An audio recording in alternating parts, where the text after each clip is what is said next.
Hi guys, and welcome back to Colouring with Kelly. As always, I'll be using my own colouring pages, which can all be purchased from my Etsy shop, and my books from Amazon. The links will be in the description. So today I have done a bokeh blurred light background. I absolutely love the way this looks in photographs, so I've decided that I could make this myself. So today's tutorial involves both my Prismacolor pencils, and I'm using the Arteza Everblend markers for this one. I quite like using markers and colouring pencils when I'm colouring in different types of colouring pages, because markers can fill an area quite quickly and then you can go over the top and create different textures. So for this one, you need to be able to get a range of colours. I like to stick to a different tonal range of, say, all greens, and then add in a little bit of yellow or gold. I have tried this before using more broad colours. The other tutorial that I did was purples, pinks and a bit of yellows, but I don't think it works as well when it's like that. I think it needs to be, say, green but all different tones of green, or yellow and all different tones of that. So yeah, today's one is going to be mostly green with touches of yellow. As you can see, I'm just testing out the Arteza Everblend markers now. So I have quite a lot of markers and I really wanted these Arteza Everblend, and they are nice to colour with. They do lay down quite well, but as you can see, I was just trying out some of the greens. 3 of the greens are all the same. So they obviously come with different names, but once you lay them down on the paper next to each other, they are almost the same. There's not enough colour variation or kind of depth to the colours. They are too similar. So as much as I do like Arteza, and I do like the pens, I feel like they've not done enough to make them to justify 3 pens basically looking the same as the other. So that was my little review on the Arteza pens there. So what I'm doing right now is I'm using French grey as a way to lay out my circles, which will be the lights. You can use a compass, but I've never really found that I need one, because you're creating a circle that doesn't have to be perfect because it's going to be blended out anyway. So I'm just laying down loosely some circles on where I want them. And what you need to remember is you don't want it to be spots. So these need to be different sized and they need to be layered. So some in the front, some in the back, some slightly off to the side. You're not creating a spotty background. So there really does need to be some variation, and there needs to be some depth to it as well.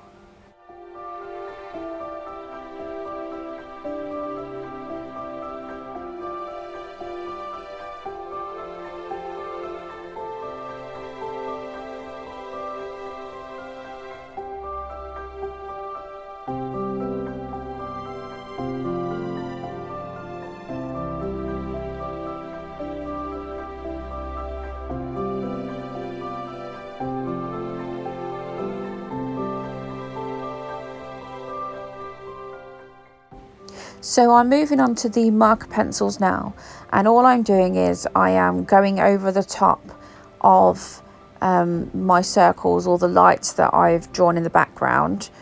I'm picking 2 light colours, so I've gone for a yellow toned colour because I know some of my lights are going to be yellow, and then I'm using an olive green so that it's not too overpowering. So I can use the olive green and I can go darker with my pencils if I want to, or I can stay slightly lighter. I didn't want to put down a very dark green because it would be hard to blend out from. As always, I will be putting the marker names on the side of the screen along with all the coloured pencils that I use, so you can follow along at home.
So now I'm just using the darkest green from the markers that I've wanted to use to fill in all of the background around the circles.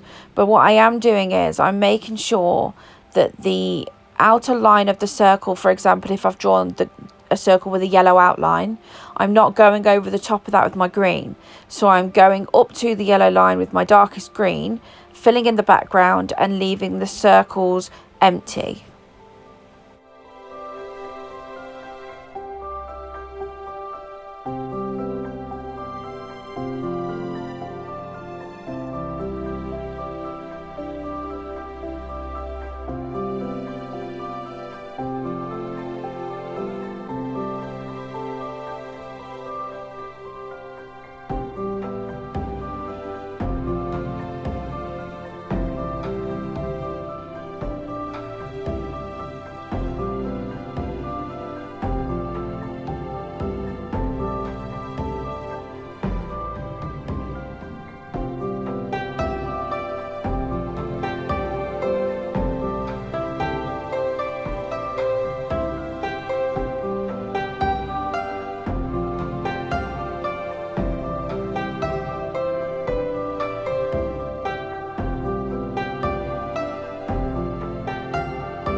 So now I'm just going to use the darkest of the greens in the pencils that I've chosen to go over the top of the marker, mostly just to create texture.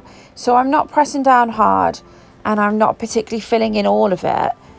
I'm just using the pencil to create a kind of rough, blurry texture over the top of the markers.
So that's the first side of the page done, and because I'm impatient and I really love this bit, I'm going to go straight in and start working on some of the lights.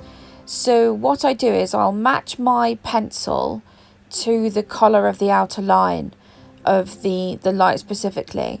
So if I'm working on a yellow one, I will grab the yellows that I have so that I can blend it outwards using different tones of that yellow and then a white to blur it.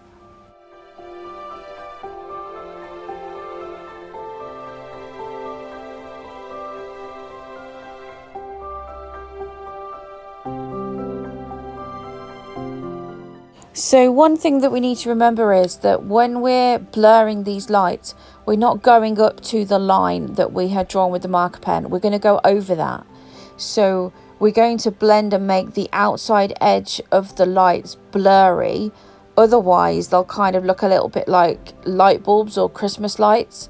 So we actually want to blur that out past the line or past the edges of each circle.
So I'm jumping between different combos of the greens that I've created, because I never really want the same colours to be mixed.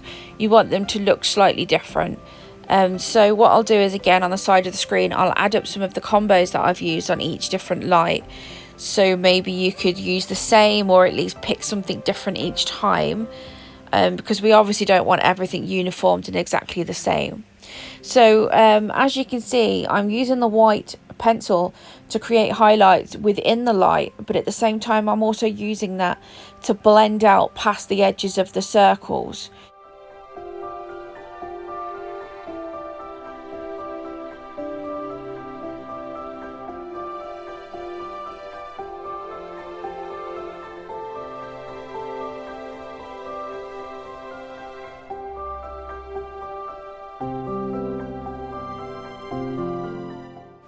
So I'm starting on the largest circle, or the largest light. So I'm hoping that you'll be able to see in a little bit more detail what it is that I'm doing. I am simply just going between the different shades of green that I want within the light and the white pencil, and just blurring from at least 2/3 on the way out of the light. I like to have a light spot toward the middle and then blur out from that, and then once you've blurred out, I then like to have some of the white in with the blurring at the same time, so it does look like an out of focus light.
So I think that's all of the lights in the background. I am really liking the blur on them. And what I'm doing now is I'm just going to go in with the black pencil, and I'm just going to create some darker shadows in those areas where the green marker and the green pencil are laid down quite flat. I am literally just going to go around and add a little bit of shadow in between some of the lights and some dark areas so that the lights stand out a little bit more. Once I've done that, that will be the whole background finished. I am going to keep on colouring this page. Once I've completed this, I'll be then moving on to her skin tone and her hair. So if you want to watch the rest of the page, this is part 1. I'll also be putting part 2 up.